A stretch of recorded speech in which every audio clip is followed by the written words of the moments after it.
Hello students, in the continuation of the query in SQL, today we are going to learn some more advanced query based on built-in function, sorting query result and grouping the table.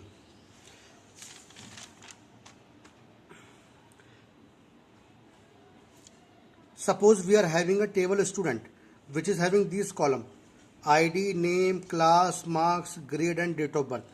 Means this is the schema of the table which we have created in our previous lecture.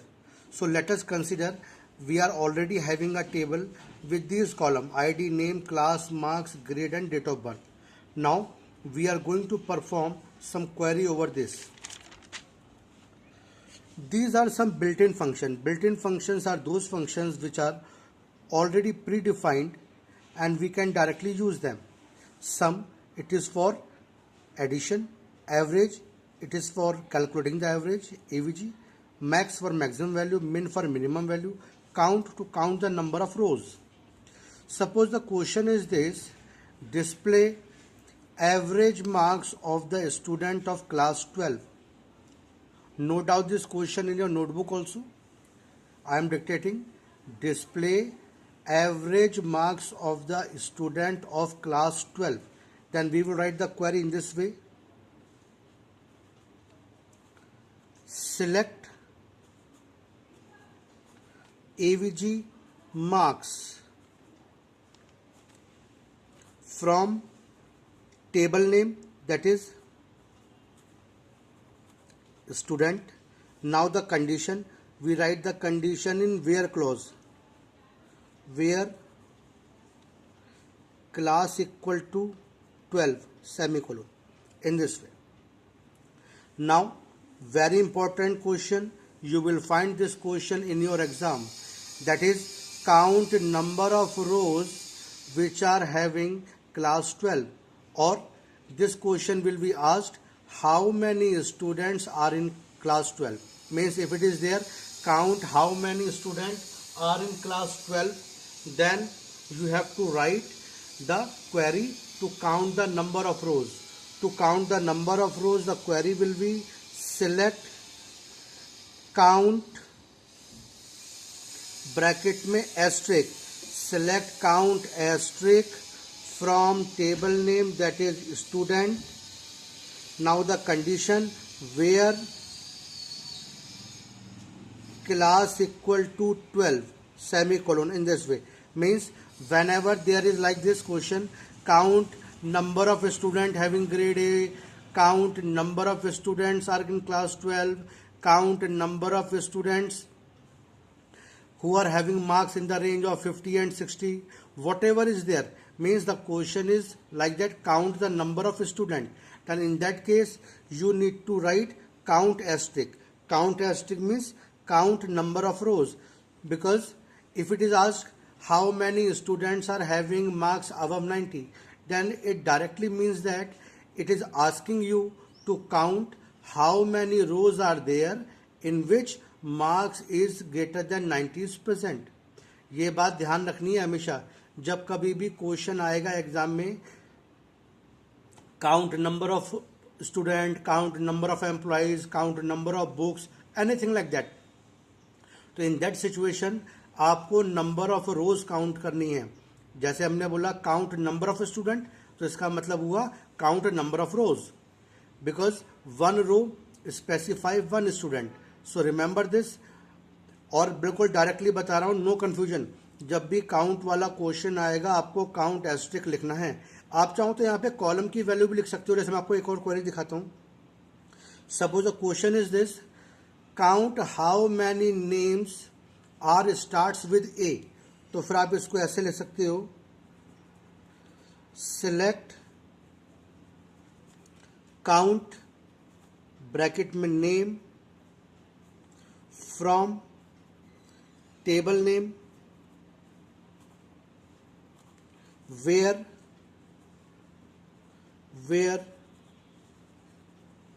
name like a or percent. In this way it will count the name which starts with A, हम इसको ऐसे भी लिख सकते थे, select count asterisk from student where name like A and percent का sign. अब इस दोनों में डिफरेंस क्या है? यहाँ पर हमने काउंट कॉलम का नाम लिखा हुआ नेम, तो in this way it counts the non null value, मतलब ये नॉन नल वैल्यू काउंट करता है जहाँ पर सेल एम्प्टी है, ये उस सेल को काउंट नहीं करता। ऐसे यहाँ पर है count asterisk, it will count the entire row. इस क्वेश्चन का, इस आंसर का मतलब ये हुआ टेबल में ऐसी कितनी रो प्रेजेंट हैं जिनका नाम ए से शुरू होता है, और इसका मतलब हुआ टेबल में ऐसे कितने नाम हैं जो ए से शुरू होते हैं। But this thing is not applicable everywhere. Suppose if I ask you count how many names are there who are having grade A, मतलब उतने नाम काउंट करने हैं जहां पर ग्रेड ए है। आपने अगर ऐसे लिखा select count name from student where grade equal to A, तब इस केस में क्या होगा? सपोज करो तीन हमारी ऐसी रोज हैं जहां पर नाम की वैल्यू मिसिंग है लेकिन ग्रेड ए लिखी हुई है। मीन्स बाई चांस हमने किसी ने भी नाम की वैल्यू डिलीट कर दी है लेकिन ग्रेड वहाँ ए प्रेजेंट है, तो फिर ये वाली जो क्वेरी है जहाँ पर हमने नेम लिखा हुआ है वो उन 3 रोज को काउंट नहीं करेगी, चाहे वहाँ पर ग्रेड ए लिखी हो चाहे ग्रेड ए नहीं लिखी हो। पर इसमें क्या होगा? It will count the entire row, मतलब ये रो काउंट कर रही है, कोई पर्टिकुलर वैल्यू कॉलम की वैल्यू काउंट नहीं कर रही। जिसकी वजह से क्या होगा, अगर मान लीजिए ग्रेड ए लिखी हुई है पर वहाँ पे नेम या और डिटेल अगर मिसिंग भी हैं, तब भी ये जो क्वेरी है ये उस रो को काउंट करेगी बिकॉज वहाँ पे ग्रेड ए है। इसीलिए हम ये काउंट एस्ट्रिक प्रेफर करते हैं instead of using the column name, because अगर ये सिचुएशन अगर टेबल में आ जाती है कि अगर किसी भी कॉलम में वैल्यू मिसिंग है और यहाँ पे काउंट में हम कॉलम का नाम लिखेंगे तो वो उस रो को काउंट नहीं करेगा। इसीलिए डायरेक्टली मैं बोल रहा हूँ, जब भी कभी काउंट का क्वेश्चन एग्जाम में आएगा तो you have to write count asterisk because this is the generalized answer, this can be used with any type of situation. So remember this, ये काउंट वाला क्वेश्चन एग्जाम में आना ही आना है हर कीमत पे, ये वाला। So these are the built-in function. Suppose the question is asking display the maximum marks and minimum marks of class 12, तो हम इसको कैसे लिखेंगे? Select max ब्रैकेट में marks कॉमा min ब्रैकेट में marks from table name student, condition class 12 है तो फिर where class equal to 12 in this way. तो you can use these functions to apply in the query. Now another important thing which you will get in the exam,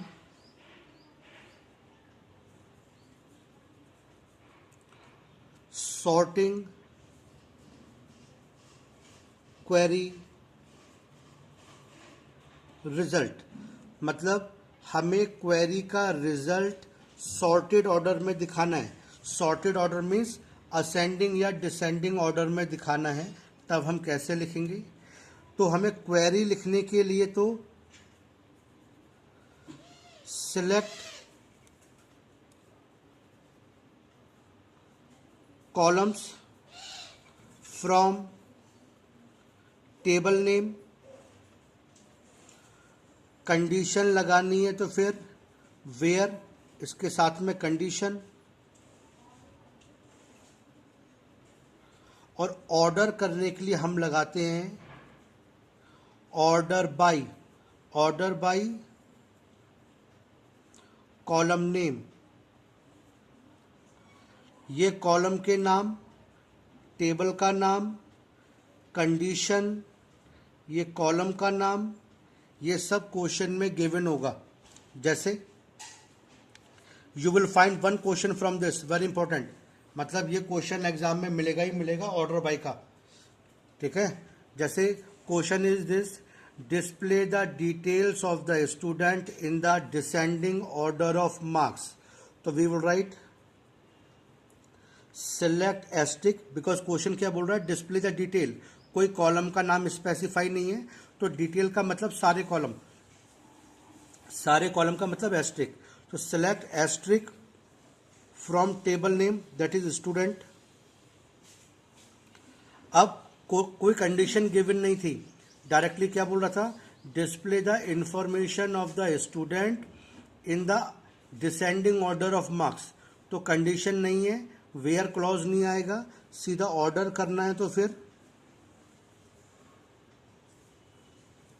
order by, किसके according का order करना है, marks के, तो order by marks, descending करना है तो DESC सेमीकोलन, असेंडिंग करना होता तो आप ASC लिखेंगे असेंडिंग, और by default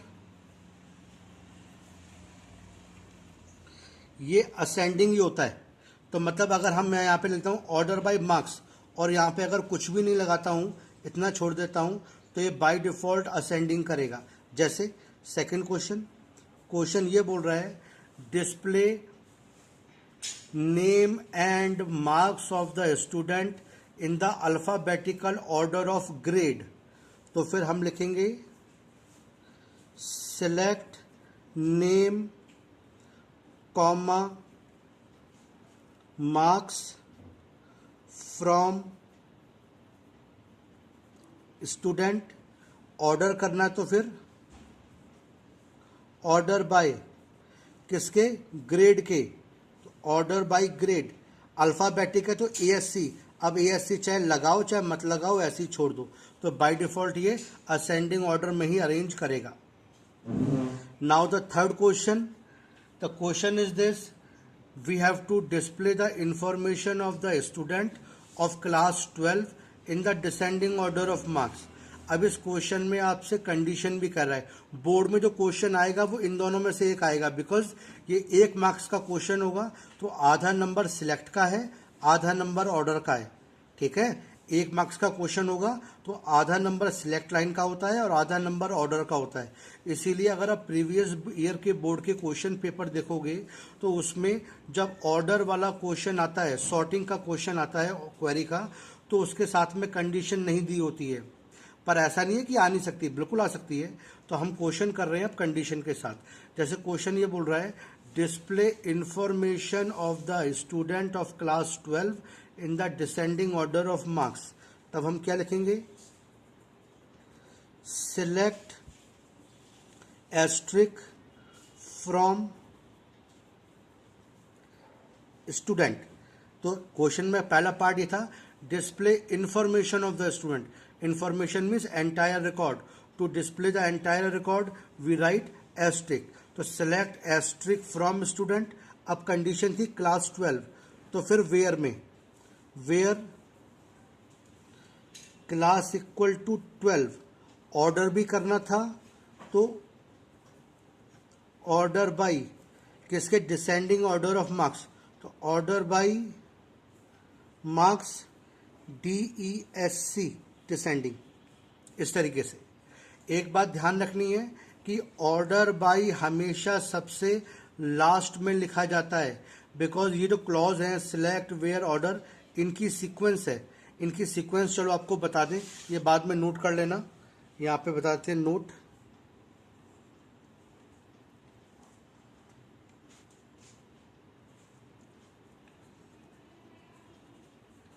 sequence of clauses, सबसे पहले सिलेक्ट लिखा जाता है, उसके बाद में फ्रॉम आता है, फिर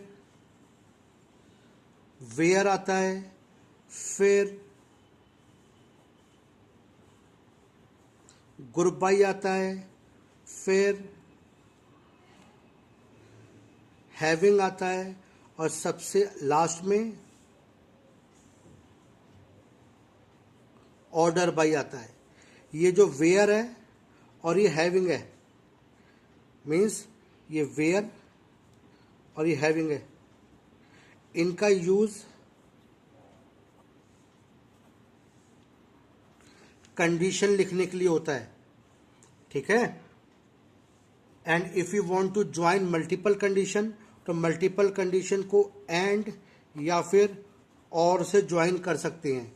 बाकी जो और जो भी है, select from order group by, यहाँ पे सिर्फ कॉमा आएगा, एंड और का इस्तेमाल नहीं होता है, जैसा भी दिखाते हैं। सो remember this, order by is the last clause in the sequence of the clauses.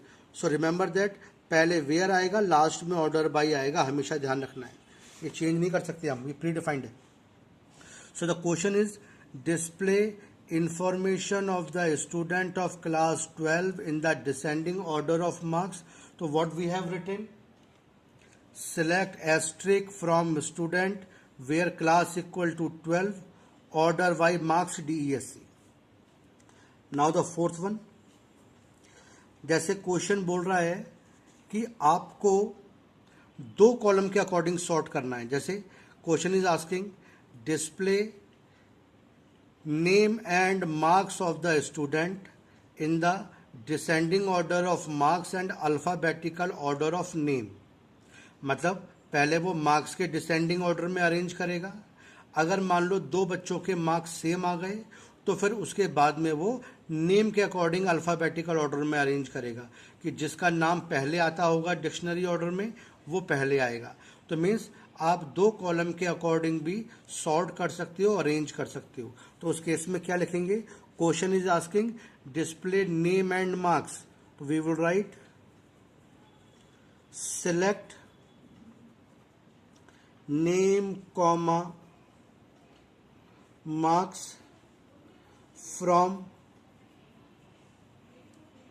Student. Now कोई कंडीशन तो थी नहीं, खाली क्या बोला था, in the descending order of marks and alphabetical order of name. तो आप सीधा लिखेंगे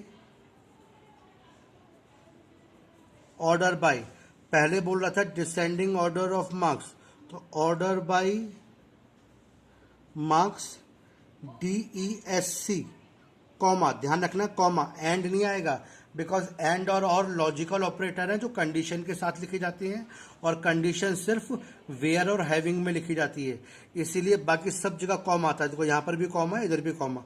कॉमा क्या बोल रहा था क्वेश्चन में, इन the descending order of marks and alphabetical order of name, तो ऑर्डर बाय मार्क्स DESC, फिर अल्फाबेटिकल ऑर्डर ऑफ नेम, तो हम खाली नेम, यहाँ पे नेम लिखा, ASC चाहे लिखो चाहे मत लिखो, छोड़ दो, तो ऑर्डर बाय नेम। एक बात और ध्यान रखनी है, जितनी भी क्लॉज हैं, ये सिलेक्ट, वेयर, ऑर्डर, जितने भी हैं, ये सारे क्लॉज एक ही बार लिखे जाते हैं। आप ऐसे नहीं कर सकते select name comma marks from student order by marks DESC फिर से order by name, know that will be wrong. सारे क्लॉज एक ही बार लिखे जाते हैं, इसीलिए क्वेश्चन कह रहा था display name and marks of the student in the descending order of marks and alphabetical order of name. तो हमने क्या लिखा, order by marks DESC comma name, name के आगे मैंने यहाँ पे ASC नहीं लिखा है, तो बाय डिफॉल्ट ये असेंडिंग ऑर्डर में ही करेगा। तो in this way you can sort the query result. So you will find one question in your exam from this topic. Now in the coming topic we will be going to learn how to display the record in the group of the columns as well as to join two or more tables. ये हमारी chapter का last topic होगा जो हम आगे पढ़ने जाएंगे अभी। Till then note this and do the questions. Thank you.